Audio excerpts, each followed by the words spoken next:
ئەمە پڕۆژەی ئاوی خواردنەوەی گوندی شیوانە لە سنووری برادۆست.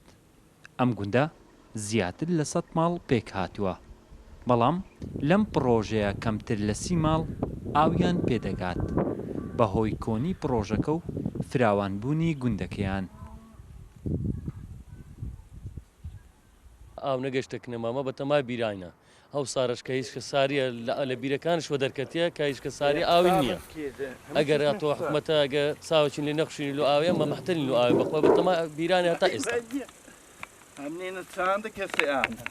بڕیاروا بۆ حکومەتی هەرێمی کوردستان پڕۆژەی ئاوی خواردنەوەی گوندی شیوان فراوانتر و باشتر بکات، بەڵام چەندین ساڵە لە چاوەڕوانیدان تاکو ئێستا هیچ ئەنجامێکی نەبووە. ئەم ساڵیش بەهۆی وشکە ساڵی گرفتی کەم ئاوی لە زۆربەی گوندەکانی سنووری برادۆست سەری هەڵداوە. ئەو پرۆژەی کە لەسەری بەردە دروست دەکرێت کەشفی لۆ کرایە، بەڵام وەختەکەی دیار نییە وڵی کەنجی دەست پێ ئەکرێ و تەنها حکومت لەو قەیڕاندایە ئەگەر کەشفی لۆ کرا و ئیشاڵا ئەکرێ.